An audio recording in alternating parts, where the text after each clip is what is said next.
बिस्मिल्लाहिर्रहमानिर्रहीम। जी, आज की हमारी क्लास है शेप एडिटर टूल के ऊपर। ठीक है, तो सबसे पहले शेप एडिटर टूल को मैं बताऊं कि मैंने इसको प्रेस करके रखा है तो इसके अंदर सब टूल्स भी आते हैं। मैंने पिछली अपनी वीडियोस में बताया था कि इसमें ये सब टूल्स कैसे आते हैं। जस्ट सिंपली आपने यहाँ पे प्रेस करके रखेंगे तो ये सारे आपके पास टूल्स आ जाएंगे। एक और तरीका है, ये यहाँ पे आपको एक छोटा सा ये आइकन सा नज़र आ रहा है, यहाँ पे क्लिक करेंगे तब भी ये सारे सब टूल्स आ जाते हैं। अब हम बात करते हैं शेप एडिटर टूल्स की। ठीक है, अब यहाँ पर आप माउस लेकर आते हैं तो यहाँ पर आपके सामने सबसे पहले शो होता है कि शेप टूल, आगे ब्रैकेट्स में लिखा हुआ है F10, यानी इसका शॉर्टकट की जो है वो F10 है। अब इस टूल का काम क्या क्या है मैं आपको वो बताता हूँ। ठीक है, इस टूल के इस्तेमाल जो है, कह लें कि आपने अगर तुरंत सीखना है तो इस टूल का आना बहुत ज़रूरी है, क्योंकि इस टूल से आप काफ़ी कुछ कर सकते हैं। फॉर एग्जांपल लेट्स सपोज हम एक रेक्टेंगल लिखते हैं। ठीक है, इवन हम एक लिप्स भी ले लेते हैं और एक हम पॉलीगॉन भी ले लेते हैं। ठीक है, तो सबसे पहले हम शेप टूल पर क्लिक करते हैं। अब यहाँ पर हमारे पास इस टूल से क्या फ़ायदा क्या होगा कि मैं ये जस्ट यहाँ पे सेलेक्ट करूँगा या सेलेक्ट करके इसको मूव करूँगा तो ये देखें, ये इस तरह की इसकी शेप हम चेंज कर सकते हैं। ठीक है, मैं फिर आपको बताता हूँ।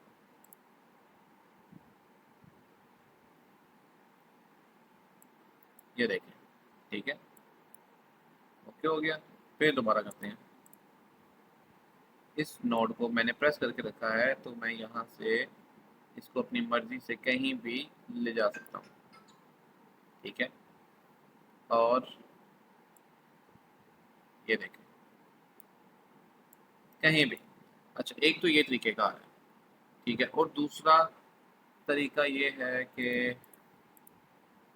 इस पे हम आते हैं तो इस पे क्या सीन है कि मैंने इस नोड को प्रेस करके मूव कर रहा हूँ तो ये देखें इसके किनारे जो हैं वो राउंड हो रहे हैं। और मैंने आगे आपको बताया था कि प्रॉपर्टी बार ये होती है, हमारे पिछले लेसन में मैंने आपको बताया था कि इसे प्रॉपर्टी बार कहते हैं। जब भी हम किसी टूल को सेलेक्ट करते हैं तो यहाँ पे एक प्रॉपर्टी बार शो होती है। इस प्रॉपर्टी बार में ये जो राउंड हो रहा है ये हमारा यहाँ पे ये तीन ऑप्शन हैं। एक राउंड है, ठीक है, राउंड कॉर्नर होंगे, और दूसरा होगा स्कैलोप्ड कॉर्नर। एक तो बाहर की तरफ राउंड है और ये अंदर की तरफ राउंड करेगा। ठीक है, और एक होगा जस्ट फ्लैट। ठीक है, जिसे हम कह लेंगे चैम्फर्ड भी कह सकते हैं। ठीक है, ये स्पेशली ये जो टर्म है चैम्फर्ड जो है ये आपको ऑटो कैड में मिलेगी देखने को। तो अब ये देखें, मैंने इसे चैम्फर्ड कर दिया है, इनसाइड कर दिया राउंड, आउटसाइड राउंड, क्या हो गया। एक तो इसका ये ऑप्शन है। दूसरा एक और भी ऑप्शन है, यहाँ पर मैं जाता हूँ, ये लिखें, यहाँ पे लिखा हुआ है कन्वर्ट टू कर्व्स, शॉर्टकट की कंट्रोल क्यू। यहाँ पे सेट करूँगा तो मैं इस नोड को लाऊंगा तो ये देखें ये अपनी मर्जी से मैं इसको मूव कर सकता हूँ। अगर जस्ट मैंने किनारे इसके राउंड करने हैं तो मुझे इसको कर्व नहीं करना है। ठीक है, कर्व नहीं करना तो इसके किनारे में राउंड कर सकता हूँ अपनी मर्जी से। अगर मैंने इसको अपनी मर्जी देनी है तो मुझे इसको कर्व करना पड़ेगा। कर्व क्या है, ये इसको वेक्टर में कन्वर्ट करता है। ठीक है, इस वक्त ये एक रेक्टेंगल बना हुआ है। जब मैं इसके ऊपर राइट क्लिक करता हूँ तो यहाँ पर देखें कन्वर्ट टू कर्व्स। ठीक है, ये हमारी अपनी मर्जी का हो जाएगा। फिर ये जैसी मर्जी मैं इसको शेप दे सकता हूँ। ठीक है, यहाँ से सिलेक्ट करके इस टूल का बड़ा फ़ायदा है। इस टूल से यार आप सबसे पहले ना इसकी प्रैक्टिस बहुत कीजिएगा। ठीक है, क्योंकि ये काम जो है ना ये प्रैक्टिस से ही ज़्यादा आता है। ये देखिए यहाँ पे सबसे पहले हमारे पास ये सारे ऑप्शन शो हो रहे हैं। तो ये देखिए पहले यहाँ पे चलते हैं तो यहाँ पे दो तरह के ऑप्शन है, रेक्टेंगल, रेक्टेंगुलर और एक फ्री हैंड। ठीक है, फ्री हैंड क्या होता है कि मैं अपनी मर्ज़ी से उसको मूव कर सकता हूँ। ठीक है, और रेक्टेंगुलर भी, लेकिन कर्व्स कर लिया तो हम फिर अपनी मर्ज़ी से कर सकते हैं। उसके बाद ये ऑप्शन जो है ऐड नोड्स और ये जो है डिलीट नोड्स, इसका क्या फ़ायदा है अब मैं आपको बताता हूँ। सबसे पहले मैंने इसको कर्व कर लिया। जब मैं इसको कर्व कर लेता हूँ तो यहाँ पे पहले मैंने इस नोड को सिलेक्ट किया है। इस नोड को सिलेक्ट करने के दो तीन तरीके हैं। एक तो जस्ट ये मैं ऐसे सिलेक्ट कर सकता हूँ, और दूसरा इस पर क्लिक करके भी सिलेक्ट कर सकता हूँ। ठीक है, अच्छा, और यहाँ पर जब मैं क्लिक करता हूँ तो ये मेरे पास ऑप्शन है डिलीट नोड। अगर मैं इस पर प्रेस करूँगा तो ये हमारा नोड डिलीट हो जाएगा। जैसे कि ये देखिए ये डिलीट हो गया। डिलीट करने के दो तरीके हैं, एक तो इसको सिलेक्ट करके डिलीट पे क्लिक किया, दूसरा तरीकेकार ये है कि इसको सिलेक्ट करके डबल क्लिक कर दें तभी ये डिलीट हो जाएगा, और राइट क्लिक करके भी डिलीट का ऑप्शन आता है। अब ऐड पे चलते हैं। ऐड क्या सीन है? ऐड सीन ये है कि मैंने यहाँ पे पहले सेलेक्ट किया, जैसे जैसे ही मैं बाहर सेलेक्ट करता हूँ तो ये ऑप्शन गायब हो जाती है। सेलेक्ट किया तो ये देखिए यहाँ पे ये ऑप्शन आता है ऐड नोड पे क्लिक करूँगा तो यहाँ पर एक नोड ऐड हो जाएगा। एक तरीकेकार ये है। दूसरा तरीकेकार है मैं डबल क्लिक करके जहाँ पे मुझे नोड चाहिए वहाँ पे नोड पे डबल क्लिक करके मैं नोड ले सकता हूँ, जैसे कि ये देखें। फिर मैं करता हूँ, ये भी नोड ले लिया, ये भी नोड ले लिया। और एक तरीकेकार है कि राइट क्लिक करके जहाँ पे मैंने नोड लेना है वहाँ पे जस्ट राइट क्लिक करना है मैंने, ऐड। ठीक है, तो ये नोड हो गया ऐड। और डिलीट में सबको सिलेक्ट करके भी डिलीट कर सकता हूँ। ठीक है, ओके हो गया। उसके बाद हम अंडू करते हैं। अंडू करने के मैंने आपको पिछले लेक्चर में बताया था कि दो तरीके हैं, एक तो यहाँ पे क्लिक करके, दूसरा है कंट्रोल Z। ठीक है, अच्छा उसके बाद आगे वाले टूल पे चलते हैं कि इसको मैं सेलेक्ट करता हूँ तो ये देखें यहाँ पे क्या लिखा हुआ है, ब्रेक कर्व्स। ब्रेक कर्व का मतलब क्या होता है कि एक नोट जो है वहाँ से हमें ये ब्रेक कर देगा। मिसाल के तौर पे मैं आपको फॉर एग्जांपल मैं बताता हूँ, यहाँ पे मैंने क्लिक किया तो ये इस वक्त ब्रेक हो गया। कैसे हो गया ये देखें, ये चीज़ हो गई है। ठीक है, अब इसको जोड़ने का तरीकेकार क्या है कि इसको जोड़ने का तरीकेकार ये है कि यहाँ पे मुझे इसके ऊपर ला के मैं रखूँगा तो ये जुड़ जाएगा। एक तो इसका तरीकेकार ये है। दूसरा तरीकेकार इसका ये है कि मैं इन दोनों को ऐसे सेलेक्ट करके ये, सॉरी ये नहीं, जस्ट क्लोज कर्व। ठीक है, क्लोज कर्व पे क्लिक कर दूंगा तब भी ये फ्लैट लाइन लेके इसे क्लोज कर देगा। ठीक है, दूसरा यहाँ पे क्लिक करूंगा तो ये इसको राउंड में क्लोज कर देगा। ठीक है, ये देखिए राउंड में कर देगा। और उसके बाद एक तरीकेकार ये है कि इसको उठा के पहले मैं यहाँ पे ले जाऊँ तभी ये क्लोज कर देगा। फॉर एग्जाम्पल लेट्स सपोज मैंने पहले यहाँ पे क्लिक किया, इसे यहाँ से ब्रेक कर दिया। अब क्या है, ये यहाँ पे ही पड़ा हुआ है लेकिन यहीं पे इसको जोड़ने का तरीकेकार ये है, दोनों को सेलेक्ट करो और क्लोज कर। ठीक है, तो ये क्लोज हो जाएगा। ठीक है, उसके बाद एक ये ऑप्शन हमारा रहता है, ये यहाँ पे मैं क्लिक करूँगा। ठीक है, ये जो हमारे पास ऑप्शन है कि ये भी यही चीज़ है, जस्ट ये इसका तरीकेकार क्या है कि ये ब्रेक करता है और ये ज्वाइंट करता है। जैसे कि मैंने इसको सेलेक्ट किया और ब्रेक कर दिया। ठीक है, फिर मैंने इसको सेलेक्ट किया और ज्वाइंट कर दिया तो ये जुड़ गया। ठीक है, अच्छा फिर आगे चलते हैं। अब इस लाइन के ऊपर चलते हैं कि लाइन कैसी आएगी। इसका मतलब है कन्वर्ट टू लाइन। ठीक है, उसके बाद आगे आ जाता है जी कन्वर्ट टू कर्व। ठीक है, तो पहले हम यहाँ पे चलते हैं। यहाँ पे मैंने जस्ट सेलेक्ट किया तो मेरे पास ये एक लाइन आ गई। मैं इस लाइन का फ़ायदा क्या है, इस लाइन का फ़ायदा ये होता है, हमें जस्ट फ्री हैंड से एक लाइन ले लेते हैं। मैंने एक ये लाइन ले ली। ठीक है, शेप एडिटर टूल पर गया, यहाँ पे मैंने सेलेक्ट किया तो यहाँ पे जब मैं सेलेक्ट करता हूँ तो ये मेरे पास ये वाली जो लाइन है ये यहाँ पर हाइड हो जाती है। ठीक है, वर्क नहीं करेगी, ये देखें वर्क नहीं कर रही। लेकिन जब मैं इस पर क्लिक करके इस लाइन पर क्लिक करता हूँ तो ये लाइन आ जाती है। क्यों आ जाती है ये लाइन? इस लाइन का फ़ायदा क्या है? इस लाइन का फ़ायदा ये है कि ये जस्ट स्ट्रेट लाइन होगी, बिल्कुल सीधी लाइन होगी। ठीक है, ये राउंड करेगी, ये 3D, ये सॉरी ये बिल्कुल स्ट्रेट कर देगी। अब मैं इस पर क्लिक करता हूँ तो ये देखें इसने इसको सीधा कर दिया। इधर भी क्लिक करूँगा, इसने इसको सीधा कर दिया। इधर क्लिक करूँगा फिर इसने इसको सीधा कर दिया। इधर क्लिक करूँगा तो इसने इसको सीधा कर दिया।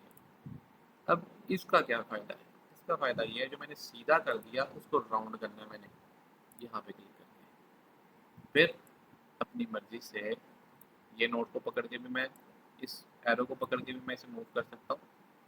ठीक है, और सिंपल यहाँ पे क्लिक करके भी मैं इसे अपनी मर्ज़ी से राउंड कर सकता हूँ। ठीक है, एक बात फिर बताता हूँ। इस लाइन पे क्लिक किया, यहाँ पे क्लिक करके मैंने इसे राउंड कर दिया तो ये देखिए ये चीज़ होगी। ठीक है, यहाँ पे सेलेक्ट करता हूँ तो ये एरो आते हैं, एरो से अपनी मैं मर्ज़ी से इसको मैं लो बना देता हूँ। ठीक है, इस टूल की प्रैक्टिस ज़्यादा से ज़्यादा करेंगे तभी ये टूल की आपको समझ लगेगी। ऐसे देखने से सुनने से कोई समझ नहीं लगती। ठीक है, इस टूल का फ़ायदा बड़ा है आपको। अच्छा, जो ऑप्शन हमारे पास यहाँ पे शो होते हैं वही ऑप्शन में जब राइट क्लिक करता हूँ तो वही ऑप्शन यहाँ पे भी शो होते हैं।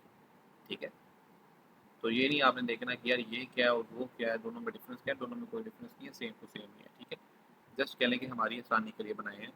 तो जहाँ पे आपकी स्पीड ज़्यादा बेहतर रहती है, राइट क्लिक करके होती है, तो आप राइट क्लिक कर लें या ऊपर आप क्लिक करके देख सकते हैं, जैसे आपको बेहतर लगता है। इन्होंने हमें काफ़ी सारे ऑप्शन दिए हैं। खैर, एक तो ये इसका तरीक़ेकार था, उसके बाद हम इस पे चलते हैं। ये इस टूल का क्या फ़ायदा है? इस टूल का फ़ायदा ये है कि मैंने इस नोट को सेलेक्ट किया, तो मेरे पास ये 2 ऑप्शंस जो हो रहे हैं ये नहीं। ये क्यों नहीं हो रहा? इसका मतलब ये होता है कि ये कस्प नोड है, ठीक है? दोनों साइडों को मैं अपनी मर्ज़ी से मूव कर सकता हूँ। फॉर एग्ज़ाम्पल, पहले मैं यहाँ पे क्लिक करता हूँ, सॉरी ये यहाँ पे नहीं आ रहा, पहले मैं यहाँ पे क्लिक करके इसे मैं राउंड कर देता हूँ। अब मैं इस नोड पे क्लिक करूँगा तो ये देखें, ओके, ओके, ओके, ओके, यहाँ पे भी क्लिक करके भी इसको हमने राउंड करना है और इधर क्लिक करते हैं तो हाँ सॉरी, इस पे क्लिक कर दूंगा तो ये आ जाएगा, इस पे क्लिक करूंगा तो ये चला जाएगा, ये देखें, ठीक है। ये एक उल्टा है। अब इसका फ़ायदा क्या है और इसका फ़ायदा क्या है कि यहाँ पे ये इस वक्त हाइड इसलिए है क्योंकि ये ऑलरेडी हुआ हुआ है, लेकिन जब मैं इस पे क्लिक कर दूंगा तो ये देखें, ये चीज़ होती है, देखें इसके दोनों एरर मूव होते हैं, ठीक है। इधर से घुमाता हूँ तो उधर वाली लाइन भी बिल्कुल स्ट्रेट लाइन की तरह ये राउंड होती है। अगर मैं यहाँ पे क्लिक कर दूंगा तो ये देखें सिर्फ ये मूव होगा, वो नहीं होगा, ठीक है। फिर यहाँ पे क्लिक करूंगा तो इसका क्या फ़ायदा है कि दोनों एरो एक ही साइज में होंगे, जैसे कि ये देखें मैं जितना पीछे लेके जाता हूँ उतना वो एरो भी हो जाता है, ठीक है।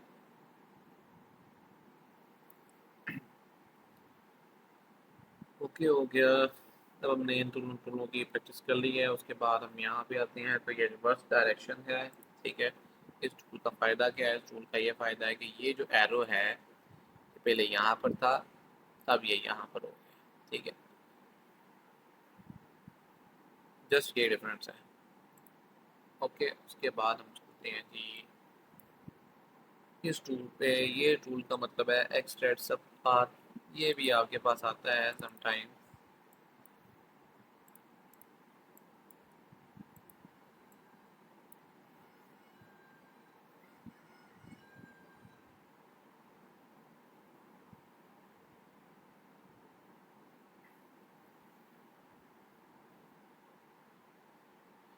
खैर ये जो ऑप्शन जब भी आता है, अभी तक मेरे पास कोई नहीं आया, लेकिन जब भी आपके पास आएगा आप जस्ट कमेंट मुझसे पूछ सकते हैं, ठीक है। मैं आपको बता दूंगा इसका, ठीक है। और ये प्रैक्टिस करने से ये सारी चीज़ों का पता भी लग जाता है आपको। खैर, उसके बाद मैंने आपको इन दोनों टूल्स का प्ले बता दिया था कि इन दोनों टूल्स का करने का तरीकेकार क्या है। ये जस्ट क्लोज कर करता है, हमारा कोई भी वेक्टर खुला हुआ है, ओपन है इस वक्त, ठीक है। दोनों को सिलेक्ट करते हैं तो यहाँ पे क्लिक कर देंगे तो ये इसको ऐसे कर्व कर देगा, सॉरी क्लोज कर देगा। और एक ये क्लोज करने के तरीके का, ये दोनों क्लोज ही करते हैं, लेकिन इन दोनों का फ़ायदा क्या है? इन दोनों का फ़ायदा डिफरेंस, सॉरी क्या है दोनों में डिफरेंस ये है। मैं आपको एक एग्जांपल देता हूँ।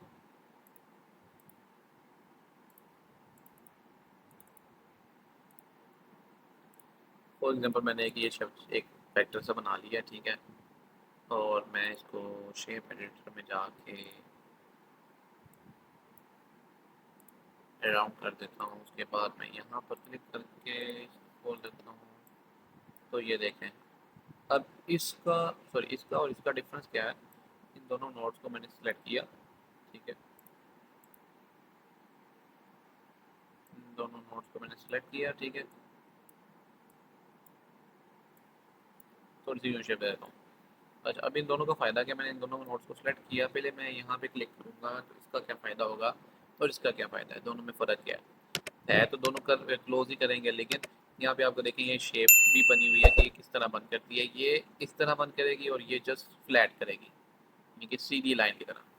चलिए मैं आपको बताता हूँ क्या क्या फ़र्क है। पहले मैंने दोनों नोट्स को सेलेक्ट किया, उसके बाद मैंने ये किया तो ये जस्ट इस पॉइंट से इस पॉइंट तक आ गई, ठीक है। और दूसरा जो है उसमें भी कुछ चेंजिंग होती है कि हमारा दोनों क्लोज, जस्ट उसका काम है क्लोज अटैच करना। या तो मैं ऐसे उठा के भी कर सकता हूँ, ठीक है, या मैं ऐसे भी, सॉरी इसको हमने कर लिया था ये, ठीक है। अच्छा अब देखिए हुआ गया है, हुआ ये सीन है कि इन दोनों में क्या फ़र्क है।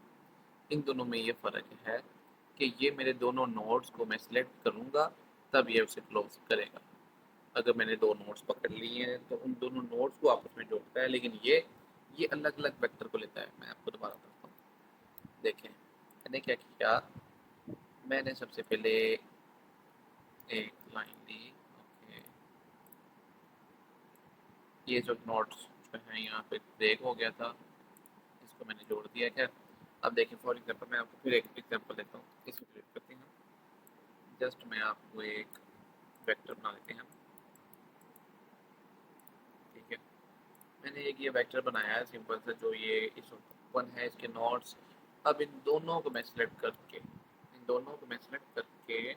शेप एडिटर टूल पे जाता हूँ, तो ये दोनों नोड्स को सिलेक्ट करूँगा तब ये सॉरी ये अभी ऑप्शन इसलिए नहीं आ रहा क्योंकि हमने पहले इसको वेल्ड करना है, ठीक है। इन दोनों में आपको ऑप्शन का डिफरेंस बताता हूँ। इस ऑप्शन का क्या डिफरेंस है, जस्ट डिफरेंस ये है कि मैं इन दोनों नोड्स को सिलेक्ट करूँगा तो ये जुड़ जाएंगे और ये भी जुड़ जाएगा, लेकिन शर्त ये है कि इसका फ़ायदा क्या है और इसका क्या फ़ायदा है। इसका फ़ायदा ये है कि मैं जब इन दोनों को वेल्ड करता हूँ यहाँ से, ठीक है, तो फिर मैं शेप एडिटर पे जाता हूँ और मैं इन दोनों नोड को सिलेक्ट करता हूँ। सॉरी, एक ये नोड शिफ्ट प्रेस करके मैंने इसको नोड को सिलेक्ट कर लिया, ठीक है।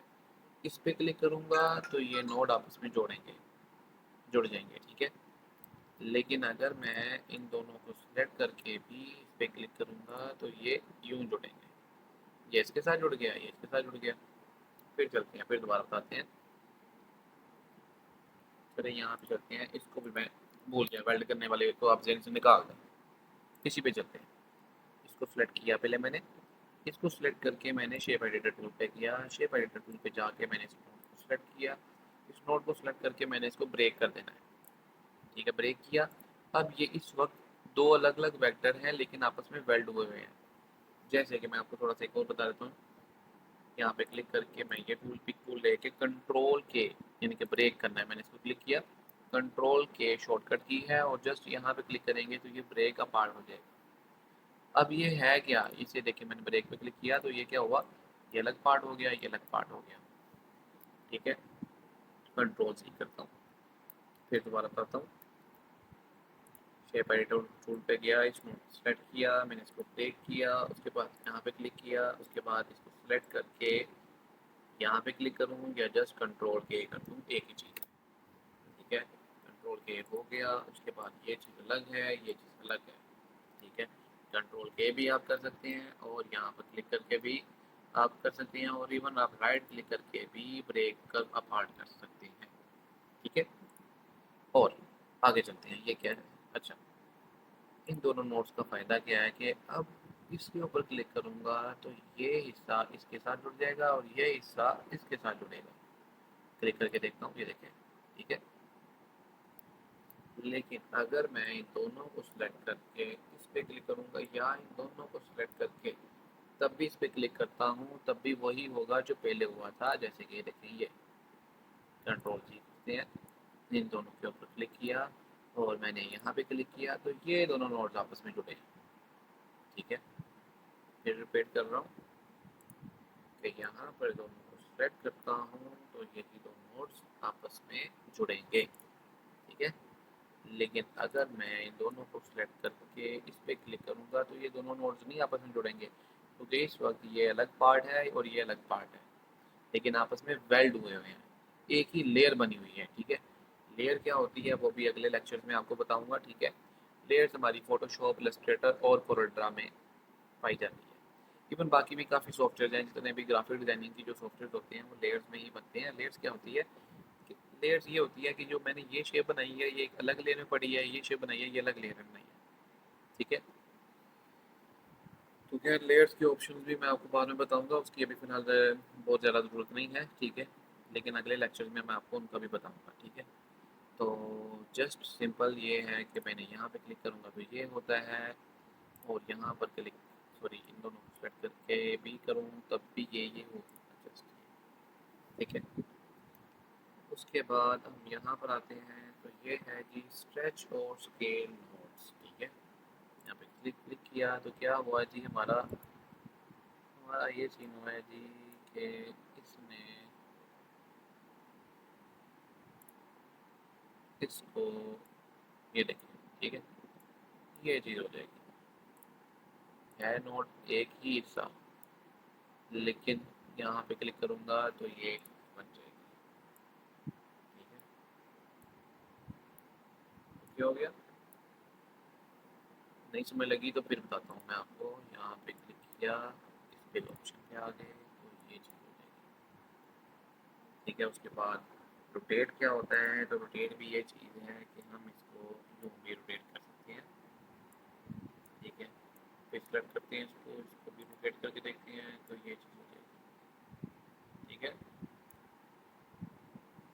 और ये भी अलाइन नोड्स हैं। अलाइन नोड्स को अलाइन करने के लिए फॉर एग्जांपल इन दोनों को मैं सेलेक्ट करता हूँ, तीनों नोड्स को, यहाँ पे क्लिक करूँगा तो ये अलाइन नोड्स हो जाएंगे।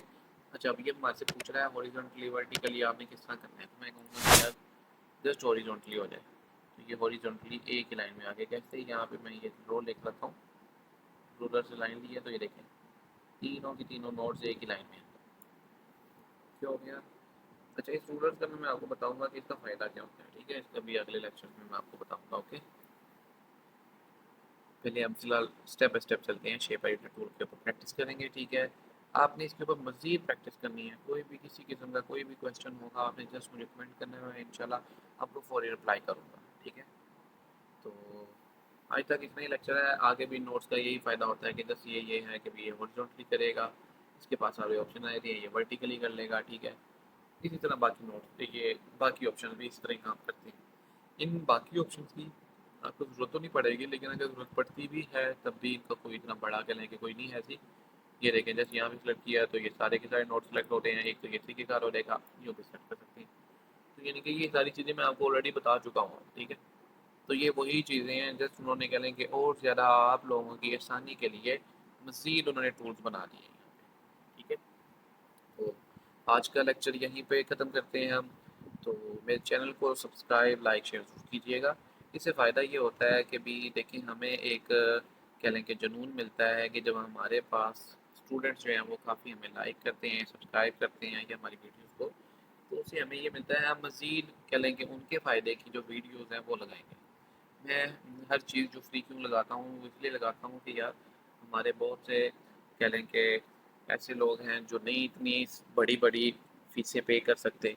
ठीक है, और ये बड़े बड़े जो इंस्टीट्यूट अदारे हैं वो आप करते क्या हैं, आपसे पैसे अच्छे खासे ले लेते हैं और सिखाते वही हैं, उन्होंने यही सारा कुछ सिखाना है। अब उसमें ये होता है कि भी आपने सीखना है तो ठीक है, नहीं सीखना तब भी उन्होंने फ़ीस तो आपसे ले लेनी है। लेकिन मैं फ़ीस भी लेना सिखा रहा हूँ। तब मुझे इसमें फ़ायदा क्या होता है कि देखिए जब आप सब्सक्राइब करेंगे, शेयर करेंगे, तो जो मुझे यूट्यूब से रेवेन्यू जनरेट होगा, अभी तक तो कोई नहीं हो रहा, लेकिन जब होगा तभी वो फ़ायदे लिए मेरे लिए कह लें कि फ़ायदामंद होगा। उसके लिए तब तक कोई फ़ायदा के लिए है। लेकिन जस्ट चैनल को काइंडली सब्सक्राइब कीजिएगा, लाइक कीजिएगा, शेयर कीजिएगा और दुआएं में याद रखिएगा। और किसी भी किस्म का कोई भी क्वेश्चन होता है तो जस्ट मुझे आपने कमेंट में मैसेज करना है, मैं आपको फ़ौरी इंशाल्लाह रिप्लाई करूँगा।